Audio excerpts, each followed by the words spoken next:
Princess recently announced some controversial changes to their popular Plus and Premier all-inclusive packages. Price hikes are in, and some very popular features are out. With new limits on fountain soda and bottled water, different pricing for certain ships, and different benefits offered depending on your sailing date, Princess has created a lot of confusion. With all the changes and cutbacks, the big question is whether the packages are still worth it. In this episode of the Chill Cruiser, I'll walk you through all the changes and show you how the updated packages stack up against the competition. If you're thinking of buying the Plus or Premier package, you're not going to want to miss this.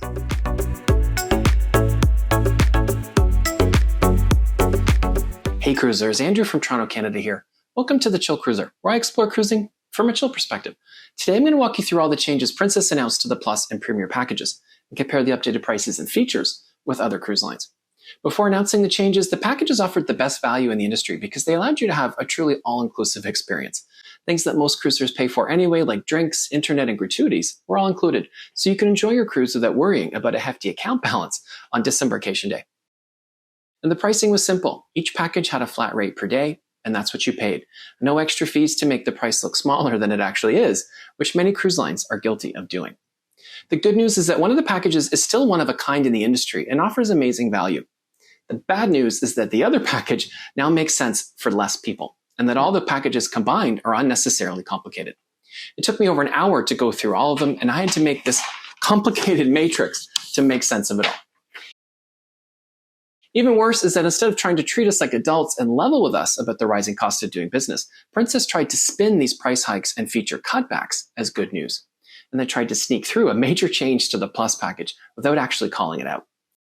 Which is why there's a lot of confusion, and probably why you're watching this video. To add insult to injury, they also didn't proactively communicate the changes to customers.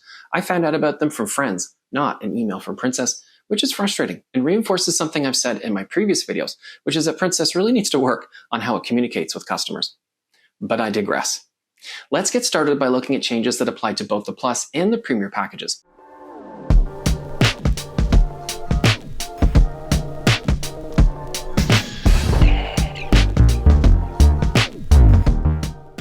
I mentioned it gets a bit complicated, so I pulled together some graphics. First is that prices for both packages have gone up. Prices are 16% higher if you sail on Princess's newer Sphere-class ships, Sun and Star Princess, and between 8 and 11% for all other ships.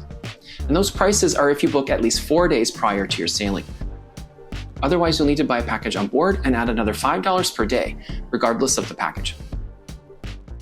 These price hikes took effect July 22nd, 2025, but the feature and benefit changes don't kick in until sailings that depart on January 14th, 2026 onward. So if you bought the Plus or Premier package prior to July 22nd, 2025, your features and benefits will not be affected by these changes, regardless of your sailing date. If you bought a package on or after July 22nd, 2025, and your cruise departs before January 14th, 2026, you paid the new price, but you still get the old benefits. Let's take a look at what changes if you buy the package after July 22nd for sailings that depart on January 14th, 2026 onward. Both Plus and Premier will no longer offer unlimited bottles of water. Instead, there's a limit of 12 bottles per day. Premium desserts and fitness classes will also no longer be included. Princess says these benefits were well used, but that definitely wasn't the case on my last couple of Princess cruises, where the fitness classes were very popular, and I saw those fancy sundaes everywhere. Even my friend who joined me on my last cruise couldn't resist trying a few. And perhaps most significantly is that both packages will no longer cover the $10 to $15 medallion shipping fee. This is a perk a lot of people take advantage of today because it allows you to get your medallion shipped to a Canadian or US address in advance of the cruise, which streamlines the check-in process and embarkation day.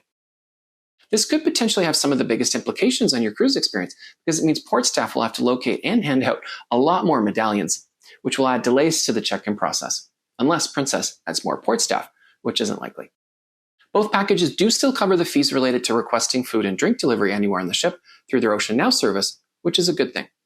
Gratuities and unlimited internet are also still included. One thing I'm glad they didn't change was that the internet package allows email, social media, and streaming video in both plans, which no other traditional cruise line offers in a bundled package. Plus includes unlimited Wi-Fi for one device and Premier up to 4 devices. So those are the changes that apply across the board. Let's take a look at each package in detail, starting with Plus.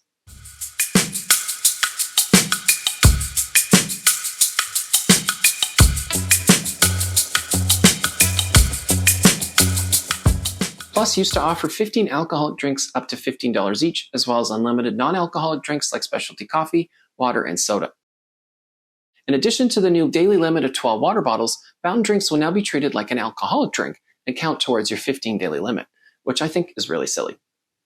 Specialty coffee drinks were also going to count as one of the 15 drinks, but Princess quickly backtracked and said they'll continue to be unlimited. Although medallion shipping, fitness classes, and premium desserts will no longer be included, Princess has doubled the number of included casual dining meals at restaurants like Alfredo's and O'Malley's Irish Pub, from 2 to 4. What I don't understand is why Plus is more expensive on Sphere class ships, since they don't offer more amenities like casual dining than other ships. It's a different story for specialty restaurants, which I'll cover with the Premier package. So with all those changes, does the Plus package still save you money? Not for everyone. If you only need internet for a day or two and the most you drink on any given day is 1 or 2 soft drinks or beers, then it doesn't make sense. But if you need internet for the entire cruise and drink 4 or 5 sodas, cocktails, or glasses of wine every day, then you can definitely save money, especially if you plan on going to the casual restaurants and using the Ocean Now food and drink delivery service. Does it still offer the best value in the industry? Not so much. I looked at what these amenities would cost on a 7-day cruise on 5 competing lines. Celebrity, Holland America, and Norwegian offer packages that bundle some of the benefits together for a flat fee. Although Royal Caribbean and Carnival offer packages for some categories like drinks and Wi-Fi, they don't offer any plans that bundle them all together at a discounted rate. Celebrity's all-included option bundles the classic drink package with unlimited drinks up to $14 each and unlimited basic Wi-Fi, which restricts video and music streaming, and gratuities are extra. It's a similar situation with Holland America's Have It All package, which covers 15 drinks up to $11 each, unlimited basic Wi-Fi on top of a specialty dinner, and $100 excursion credit. Norwegian's More at Sea is similar, and although it includes 3 specialty dinners, they're stingy with the Wi-Fi by only including 150 minutes. So in addition to gratuities, you need to add an unlimited Wi-Fi package. Carnival is very clear about the costs for its drink and Wi-Fi packages, while Royal Caribbean is not. Prices vary on every sailing to maximize revenue, and you can't find out the price until after you book the cruise, which I really don't like. I had to use AI to scour message boards to come up with an approximate average.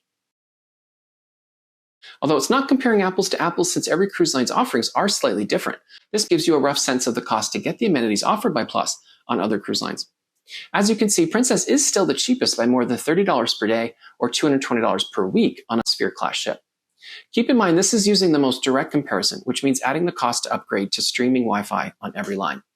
If streaming internet is not important to you and you take the upgrade cost out of the mix, Holland and Norwegian are only a few dollars more, and they include more, like specialty dining and shore excursion credits.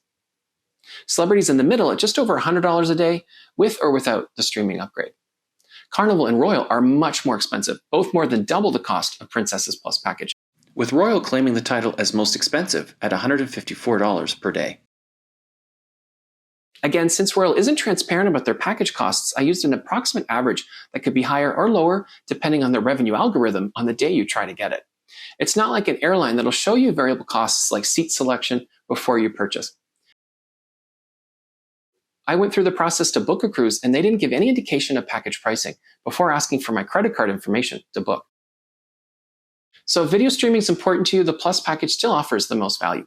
But if it's not, Plus now offers more or less the same value as lines like Holland America and Norwegian, but it does still save you money. Let's move on to the Premier package.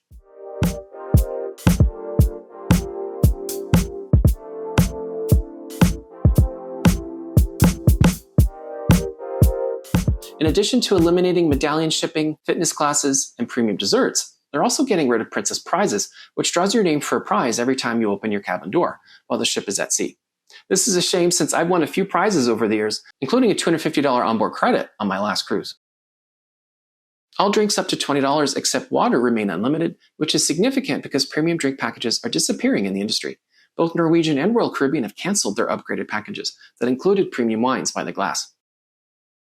Premier will also continue to offer unlimited access to both casual and specialty restaurants, which is huge.